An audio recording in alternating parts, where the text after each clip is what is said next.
Trump, o pacificador, ele disse que só nesse ano ele terminou 6 ou 7 guerras. Ele quer ganhar o prêmio Nobel da Paz. Olha aí, senhor Trump, hein? Então, essa matéria aqui do New York Times vem dizendo que o presidente Trump costuma dizer que resolveu várias guerras desde que assumiu o cargo em janeiro e por isso merece o prêmio Nobel da Paz. Estou, em média, tendo uma guerra por mês. Ou melhor, terminando, né? Uma guerra por mês. Na segunda-feira, na Casa Branca, ele disse: 6 guerras que resolvi. Na terça-feira, no Fox and Friends, ele disse que havia terminado 7 guerras. Eu realmente quero ir para o céu, disse Trump, explicando sua motivação para agir como o pacificador. Ai, ai. Vamos ver essas guerras então. A primeira, podemos dizer que é a da Armênia e o Azerbaijão. Vamos ver aqui no mapa onde fica a Armênia e o Azerbaijão, é justamente aqui.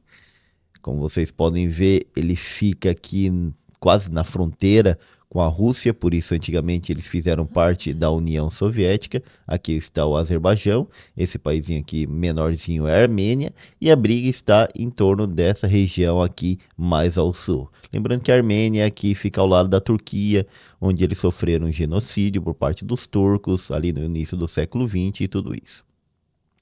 Então, continuando, vamos ver lá o que acontece nessa região. Trump reuniu os líderes da Armênia e do Azerbaijão na Casa Branca este mês para assinar uma declaração conjunta com o objetivo de aproximar o longo conflito entre os dois países. Não foi um acordo de paz, mas foi o primeiro compromisso com um deste no início do final do conflito da década de 1980. Tem um outro mapa aqui que mostra bem a situação da região, que é esse aqui que eu quero mostrar para vocês, olha. Então, qual era o costume na União Soviética? O costume na União Soviética era pegar e misturar os povos de uma região a outra das suas 15 repúblicas soviéticas. E aí o que eles faziam? Eles pegavam um povo russo de um local, transferiam para outro, e assim, povo armênio, podemos dizer, o povo do Azerbaijão e outras localidades, para ficar misturado e evitar com que se unisse de forma revolucionária contra o governo central soviético.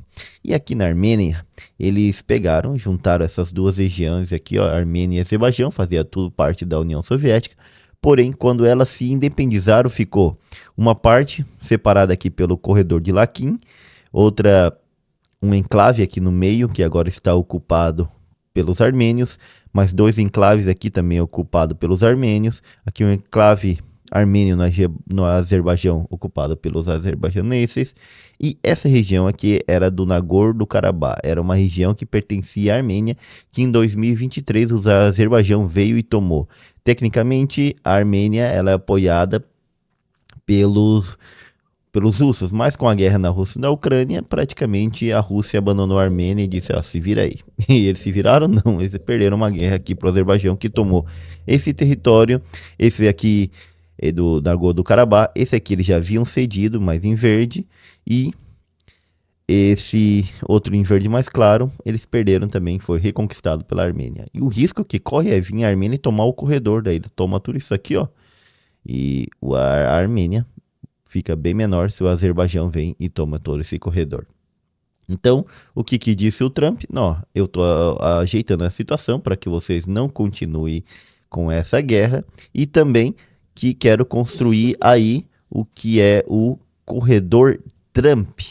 Quer ver? Olha aqui, ó, a rota Trump para a paz e a prosperidade internacional, conectando melhor a Europa e o Azerbaijão, já que o Azerbaijão tem uma grande quantidade de petróleo. Petróleo? Não, né? Tem petróleo, mas é uma grande quantidade de gás que a Europa precisa. Por isso o Trump veio e disse que terminou essa guerra. Quando agora botou o presidente do Azerbaijão e o primeiro-ministro da Armênia para conversar. Mas terminou mesmo? Vamos ver, né? Vamos ver. Mas por enquanto está terminada. A outra guerra que ele disse que terminou é da República Democrática do Congo, justamente lá que está brigando com Ruanda. Eles têm um conflito étnico ali naquela região, lembrando que Ruanda teve aquela guerra genocida entre eles, no qual houve uma luta entre os Tutsis e os Hutus, no qual os Tutsis massacraram, os Tutsis não, os Hutus massacraram os Tutsis, e assim vai, e essa guerra continua com exércitos invadindo as regiões, e o Trump chamou eles para conversar.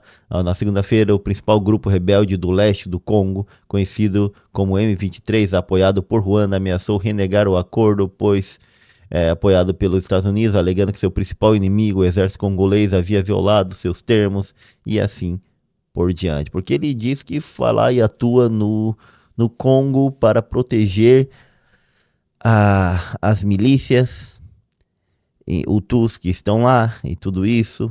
Então, daí fica essa questão ali, cada um atuando. E o Trump disse que terminou, mas pode ver aqui que, segundo algumas informações, o M23 mataram pelo menos 140 pessoas, predominantemente Hutus, e justamente que vem dessa guerra ali, que os Tutsis ainda tem essa perseguição aos Hutus lá, então possivelmente essa guerra aqui, ele disse que terminou, mas eles não levaram em conta e continuaram brigando.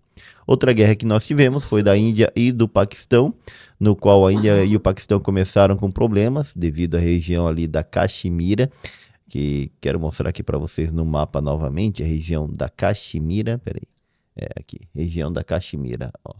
Vamos aqui, voltando no mapa, indo ali para Índia, aqui Índia, região da Caxemira, essa região aqui no norte da Índia, que vocês podem ver que está toda pontilhada, que desde que foi criado a Índia é uma região em disputa entre os paquistaneses, os hindus e os chineses. Então, volta e meia eles se brigam. Então, teve um atentado lá há alguns meses atrás, no mês passado praticamente, e começou uma pequena guerra a se escalar entre os paquistaneses e os hindus aí na região, e o Trump diz que ele conseguiu justamente evitar que essa guerra se escalasse mais e terminar com ela.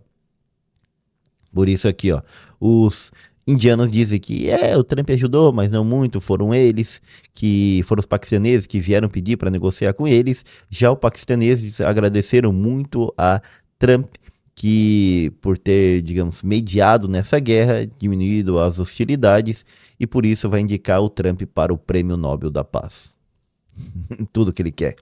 Israel e Irã também teve seus problemas, teve a Guerra dos 12 Dias, no qual o Israel atacou o Irã para destruir as suas instalações nucleares. O Trump foi lá e ajudou, mas depois que deu os ataques ali, o Trump falou, parou, não vamos mais atacar o Irã. E aí ele também se diz que ele se advoga, ele se toma esse direito de que terminou essa guerra entre o Irã e Israel. Olha aqui, ó, que ele postou na sua rede social. Foi uma grande honra para mim destruir todas as instalações e capacidades nucleares e então parar a guerra. Depois temos o Camboja e a Tailândia, que começaram uma guerra ali que fazia tempo que não acontecia entre eles. No Sudeste Asiático, mais de 300 mil pessoas foram deslocadas, 42 mortes, e a escala na guerra, e o Trump disse, ó, se vocês não pararem essa guerra, eu vou deixar de fazer os acordos comerciais com vocês, e vocês vão tomar direitinho, porque eu vou botar bastante impostos sobre as importações que vocês enviam para mim aqui, as exportações de vocês. Então eles pararam a guerra, negociaram sob a ajuda do governo Trump e desse governo aqui, como que era o nome desse senhor aqui? Primeiro-ministro, então, da Camboja, esquerda, Tailândia, esse é o primeiro-ministro da Malásia, exatamente, o Putan Welchayachai. Nossa, que nome. É isso aí, o Putan ali. Da Malásia, então, juntamente, através da pressão de Trump, foi negociado essa paz entre eles. Depois o Trump também disse que ajudou que a Etiópia e o Egito não entrassem em guerra, porque tem uma questão ali da nascentes do Nilo, onde a Etiópia está construindo, ou terminando mais que nada, uma hidrelétrica lá, para ter mais energia, porém isso vai gerar com que chegue menos água ao Rio Nilo. Quer ver, ó, o mapinha aqui, cadê o mapinha? Pra gente mostrar, e aí o Sudão e o Egito protesta sobre isso. Segundo Trump, eles já ameaçaram invadir a Etiópia. Olha aqui, ó, está a Etiópia. Tá vendo? Etiópia aqui. Então ela está construindo. Queria encontrar aqui para ver com vocês. Ela está construindo a hidrelétrica, justamente que vai passar ali, que vai barrar as águas que descem até o Nilo. E por isso há uma reclamação do Egito e do Sudão disso daí, que eles vão ter menos água na região. Vamos ver se a gente encontra um mapinha aqui rapidinho. Ó, hidrelétrica, hidrelétrica na Etiópia. Rio Nilo. Pronto. Creio que o problema é exatamente no Rio Nilo Azul, aqui ó, a barragem, que é onde tem a maior parte da água que chega justamente no Sudão e no Egito. Olha aqui, ó, reservatório, Rio Nilo. Aí eles estão construindo o reservatório 2020, 2023. Nossa, como encheu bastante.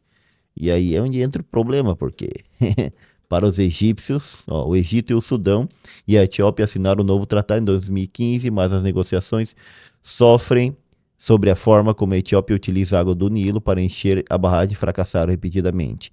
Em 2019, o Grupo Internacional de Crise, uma organização que trabalha para prevenir guerras, alertou que o conflito armado era possível. Os Estados Unidos intervieram para tentar chegar a um acordo entre Egito e Etiópia, mas com pouco sucesso, e agora o Trump diz que realmente teve grande sucesso nessas negociações. Aqui a imagem, ó, pronto, aqui a gente vai ver a imagem mais bonitinha disso daí que está acontecendo lá. Cadê? Olha aí, ó. Então, o rio nasce e vai em direção ao mar, né? O mar Mediterrâneo, aqui o Mar Vermelho, e aqui está o Rio Nilo Azul, que é o Rio Nilo que nasce na Etiópia. Então, na fronteira com o Sudão, eles estão construindo a barragem e isso vai fazer com que diminua uma grande quantidade de água que vai tanto para o Sudão, que se encontra com o Rio Nilo Branco e forma o grande Rio Nilo que vai até o norte do Cairo. O norte do Cairo, norte do Egito, lá passando pelo Cairo. E o que acontece? Eles temem então que isso aqui diminui em grande quantidade e aí Sudão e Egito praticamente fiquem sem água. E o Trump disse que evitou uma guerra, chegou a um acordo, mas não sei. Eu acredito que dessas guerras aqui, o que a gente pode atribuir que o Trump realmente conseguiu foram terminar aqui com a guerra entre a Armênia e o Azerbaijão, por enquanto, alcançou uma situação ali de certa estabilidade. Depois aqui essa daqui do Congo e Ruanda, acho que não. 2, a Índia e Paquistão, sim. Israel e Irã, sim. 3, Camboja e Tailândia, sim. 4, e essa Egito e Etiópia, não sei, não estavam nem em guerra. Então tem 4 guerras que o Trump realmente terminou. Agora, 7 ou 6 guerras que ele terminou, aí já é aumentar. Só se disser que ajudou a terminar a guerra entre Israel e o Líbano lá, o Hezbollah no Líbano, talvez, entre o Hamas, né? E você não pode se atribuir a da Ucrânia, ainda não conseguiu. Então, ajudou. A ideia inicial do Trump é diminuir as guerras, foi essa a promessa de campanha, é isso que os seus partidários esperam, mas, até agora, ainda não terminou as principais guerras, ou a principal guerra, que é a questão da Ucrânia. Tem a guerra do Iêmen também, né? Mas tem essa questão da Ucrânia que falta bastante. Sou o professor Gessé Santiago e aqui tentamos entender um pouco o que acontece na política internacional. Deixe aí os seus comentários e nos vemos para mais um Filosofia Política. Para mais uma Filosofia Política. É isso o nome.